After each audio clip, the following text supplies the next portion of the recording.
The Navajo people are one of the largest Native American tribes in the United States. They originally referred to themselves as Dine, meaning the people. The name Navajo was adopted after interactions with Spanish settlers.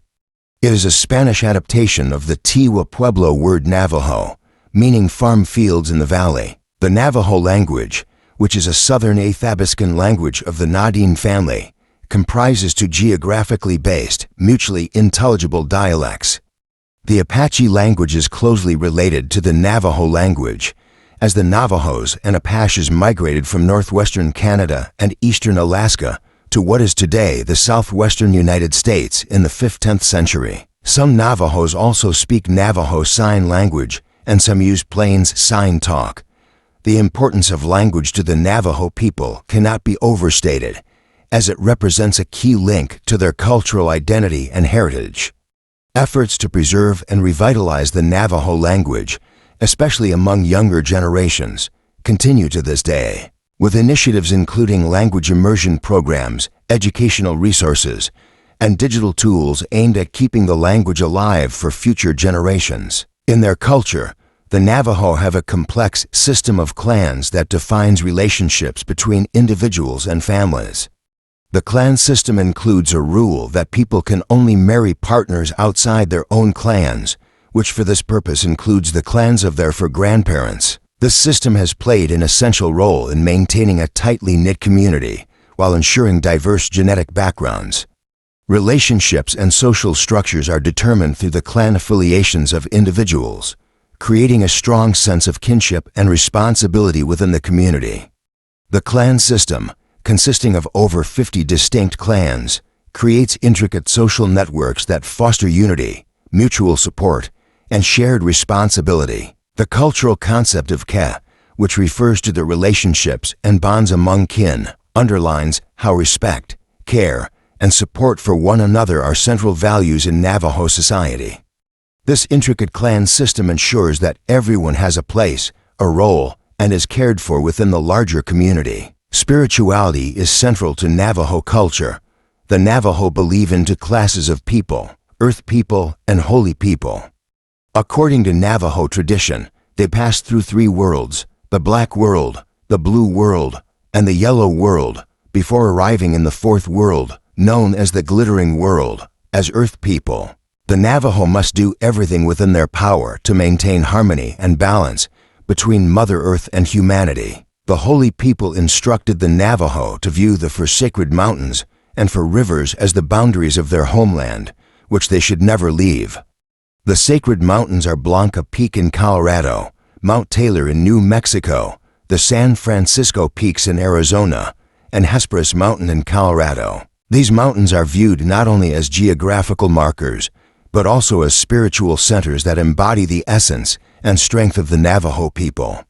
Each mountain has a unique role in Navajo spirituality, representing different directions, colors, and spiritual attributes.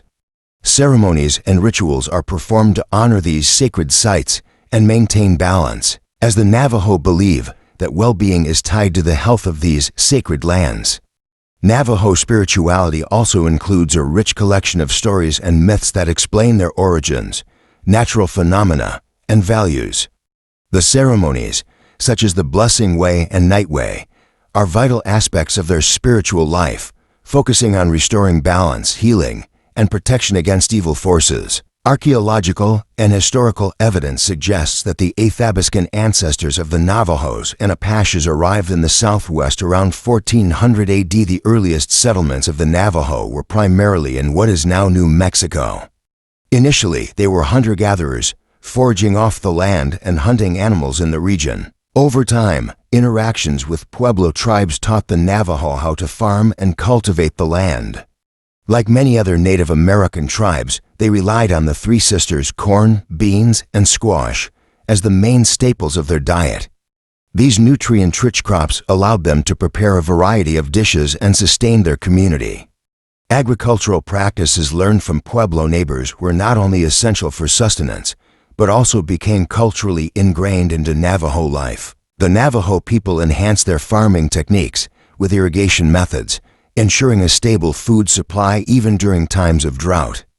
These agricultural practices also influenced social gatherings, as harvests often involved community collaboration and were occasions for storytelling, song, and celebration, reinforcing communal bonds and cultural traditions. As European settlers expanded westward, the Navajo began adopting some of the traditions and technologies of these new strangers. One of the most significant changes was herding animals, such as sheep and goats, which they learned from the Spanish. These animals became vital to the Navajo diet and also served as an important trade commodity. Sheep, for instance, became not only a source of food and wool, but also a form of currency and a symbol of family wealth. Navajo women played a key role in the economic activities of the tribe by spinning and weaving wool into blankets and clothing, which were not only used for practical purposes, but also became items of artistic expression highly valued in trade. Sheep and goats were celebrated in Navajo culture, and ceremonies involving songs and prayers were created to honor them. Weaving, in particular, became a form of cultural expression where each design carried meaning, reflecting Navajo beliefs, identity, and stories. Navajo rugs and blankets became highly sought after, both by other tribes and later by European settlers, contributing to the economic resilience of the Navajo people. Weaving was more than a craft. It was a sacred practice that reflected the harmony between the weaver, the natural world, and the spiritual realm, and it played a key role in the transmission of cultural knowledge between generations. The Navajo also acquired horses from the Spanish, which dramatically transformed their lifestyle. Horses provided greater mobility, enabling the Navajo to expand their range for hunting and raiding, as well as facilitating contact with neighboring tribes. Oral history suggests that the relationship between the Navajo and Pueblo peoples was complex. While the Navajo adopted agricultural techniques and other practices from the Pueblo, there were also instances of conflict, which led to the Pueblos altering their ceremonial practices to avoid Navajo raids. Nevertheless, trading relations were well established, with the Navajo exchanging goods such as bison meat, hides, and stone tools for woven cotton and maize from the Pueblos. The incorporation of horses also allowed the Navajo to develop new cultural practices, including horse-centered ceremonies and skills such as horseback archery and riding, which enhanced their ability to protect their lands and secure resources. Horses became highly valued assets, symbolizing freedom, power, and prestige, and they were integrated into the Navajo's spiritual and practical lives, impacting social status and contributing to the expansion of their territory. In the mid-17th century, the Spanish began to take note of the Navajo as distinct people. In Spanish records from 1620, they were referred to as Apache de Navajo, and by 1640, the term Navajo was being used to describe the people living from the Chama region to the area northwest of present-day Santa Fe, New Mexico. Throughout the 16th and 17th centuries, the Spanish subjected the Pueblo tribes to severe oppression, which eventually led to the Pueblo Revolt of 1680. During the revolt, the Pueblos managed to push the Spanish out of New Mexico, but the Spanish reconquered the territory in 1692.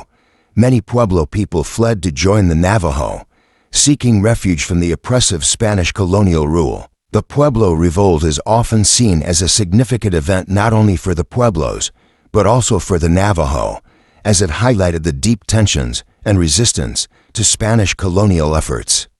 The influx of Pueblo people into Navajo lands brought new skills, crafts, and traditions that further enriched Navajo culture, illustrating the adaptability and openness of the Navajo to integrate new cultural elements while maintaining their own distinct identity. In the late 18th century, the Navajo moved to the Four Corners area, establishing strongholds in places such as Canyon de Chelly. This move was partly in response to increasing pressures from the Spanish to the south, the Comanche to the east, and the Ute to the north. During this time, the Navajo became prosperous, creating a lifestyle that combined agriculture, livestock raising, and the crafting of textiles and jewelry. Relationships with the Spanish were marked by alternating periods of warfare, raids, and negotiated peace treaties. The Navajo were pragmatic, choosing peace whenever possible, but also defending their territory against external threats. The strategic importance of locations like Canyon de Chelly, with its natural defensive advantages, allowed the Navajo to create a secure refuge where they could thrive, even amidst hostilities. This period of prosperity also saw the development of intricate silver jewelry, influenced by Spanish metalworking techniques, which became an important cultural symbol and trade item that continues to be a hallmark of Navajo artistry today. When the United States took control of New Mexico and Arizona after the Mexican-American War in 1846, the Navajo began interacting with American forces. Initially, Navajo leaders like Narbona sought to establish peaceful relations, hoping that coexistence with the Americans would be more manageable than it had been with the Spanish. However, tensions quickly escalated. In 1846, the Navajo negotiated a treaty with Colonel Alexander Donovan, but misunderstandings about Navajo governance led to the treaty's failure. The United States did not understand that Navajo leaders only represented their individual bands and not the entire Navajo people. This misunderstanding of Navajo political organization led to numerous broken agreements and conflicts. The Americans' disregard for the autonomy of different Navajo bands exacerbated tensions and made it difficult for the Navajo to present a united front in negotiations. This period marked the beginning of an era of displacement and hardship for the Navajo, as U.S. forces implemented increasingly aggressive tactics to pacify the tribe and secure their lands for American settlers. A series of conflicts and broken treaties culminated in 1863 when Kit Carson led a campaign against the Navajo under orders from the U.S. government. This resulted in the Long Walk, where approximately 9,000 Navajo men, women, and children were forced to walk over 300 miles to Fort Sumner, New Mexico, where they were held at the Bosque Redondo Reservation. The conditions during and after the Long Walk were disastrous. The government failed to provide adequate supplies, leading to widespread hunger and disease. The harsh journey and poor conditions at Bosque Redondo resulted in the deaths of hundreds of Navajo. The Long Walk remains one of the most traumatic events in Navajo history, symbolizing suffering, resilience, and the strength of the Navajo people. The experience of the Long Walk left deep scars on the collective memory of the Navajo, influencing their culture, oral history, and identity. Despite the trauma, the Navajo emerged with a strengthened resolve to reclaim their land, culture, and way of life.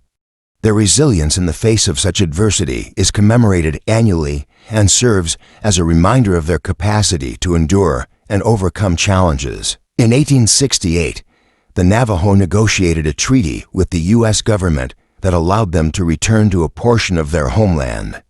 This marked the beginning of the reservation era. Upon their return, the Navajo rebuilt their homes and reestablished their agricultural practices. The U.S. government issued rations and sheep to help them regain their self-sufficiency. Over time, the Navajo not only recovered, but thrived, significantly increasing their livestock and expanding their territory. By the early 20th century, the Navajo reservation had grown to encompass over 16 million acres. This expansion allowed the Navajo to regain a measure of their former autonomy and provided the space needed to reestablish their cultural and economic practices. The recovery period was marked by a renewed emphasis on traditional crafts, farming, and community life, as well as efforts to adapt to new economic realities by engaging in trade and commerce with neighboring communities. The resilience and determination of the Navajo during this time laid the groundwork for the eventual economic and political development of the Navajo Nation. During the late 19th and early 20th centuries, the U.S. government established boarding schools to assimilate Native American children, including Navajo children, into mainstream American culture. These schools, such as the one at Fort Defiance, were often characterized by harsh discipline, forced removal from families, and attempts to eradicate indigenous languages and customs. The traumatic experiences at these schools had lasting impacts on the Navajo community, contributing to cultural dislocation and loss. Reforms in the 1930s and later decades brought some changes, But the legacy of these boarding schools is still felt in Navajo society today. Many Navajo elders remember the boarding school era as a time of great cultural disruption, yet it also fostered a generation of individuals who became bilingual and who later worked to bridge the gap between traditional Navajo ways and modern American life. Today, there is a significant effort within the Navajo Nation to reclaim their cultural heritage through education, focusing on teaching the Navajo language, traditional arts, and history in schools to counterbalance the damage done by earlier assimilation policies. The Navajo played a significant role in World War II, with around 400 Navajo men serving as code talkers. They used the Navajo language to develop an unbreakable code that was crucial to U.S. military operations in the Pacific Theater. The code talkers' contributions are celebrated as a proud chapter in Navajo history, reflecting the community's resilience and commitment to defending their homeland, even as they continued to face discrimination at home. Today, the Navajo Nation is the largest federally recognized tribe in the United States, with nearly 400,000 enrolled members. The Navajo Reservation, which spans more than 27,000 square miles across Arizona, Utah, and New Mexico, is also the largest in the country. The Navajo have built a modern economy based on both traditional practices like sheep herding, weaving, and jewelry making, as well as newer industries, including energy production, tourism, and manufacturing. Despite the challenges of poverty and unemployment, the Navajo Nation continues to work towards greater economic independence and cultural preservation. Their journey is a testament to their strength, adaptability, and enduring connection to their heritage.